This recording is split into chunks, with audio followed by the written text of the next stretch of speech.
Hello বন্ধুরা, সকলে কেমন আছো? আশা করি ভালো আছো। তাই তোমাদের সামনে আবারও চলে আসলাম ছোট্ট একটা ব্লগ দিয়ে। তোমরা শুধু ভিডিওটা দেখতে থাকো, কে স্কিপ করিও না।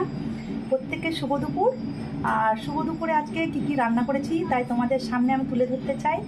জানি না কেমনভাবে রান্না করেছি, কীভাবে করেছি, মানে বাঙালির রান্না বুঝতেই পারছেন তো।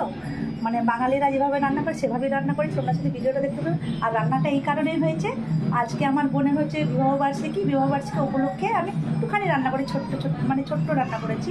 তোমরা শুধু ভিডিওটা দেখতে থাকো, কে কোথাতে দেখছো। সকলকে আমার ভালোবাসা রইল, কেউ ভিডিওটা স্কিপ করিও না, ভিডিওটা শুধু দেখতে থাকো কেমন।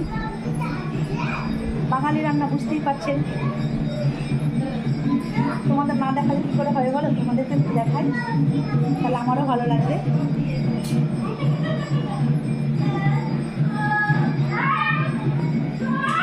এই দেখো,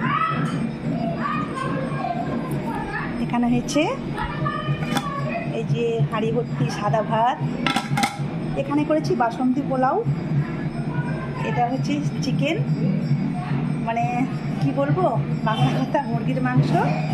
আর এখানে মাটন, মানে খাসির মাংস, মানে যেভাবে আমরা ভাষায় কথা বলি গ্রাম্য ভাষায়, তাই এভাবেই বলছি। জানি না তোমাদের কেমন লাগছে, জানি না আমার কথাগুলো ভালো লাগছে খারাপ লাগছে। তোমরা শুধু ভিডিওটা দেখতে থাকো। এই দেখো বাসন্তী কালার পোলাওটা, দেখো কী সুন্দর কালার হয়েছে, তাই না? এই হচ্ছে চিকেন, মাটন। বাঙালি মানে বুঝতেই পারছেন, বাঙালি খাবার খাবো, আবার রসগোল্লা না হলে হয়। এখানে আছে রসগোল্লা, এখানে আছে স্যালাড, এখানে আছে মোচার তরকারি সবারই ফেভারিট। আর এখানে আছে পাটের শাক ভাজা। জানি না তোমাদের কেমন লাগলো ভিডিওটা।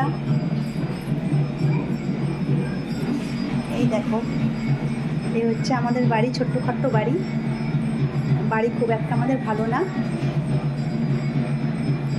থাকার মতো আছে।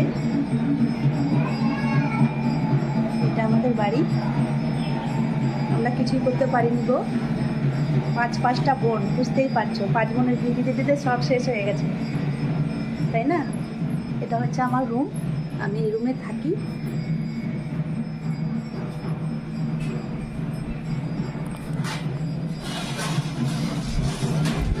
সকলকে টাটা, ভিডিওটা শেষ করছি। টাটা, সকলে ভালো থেকো কেমন।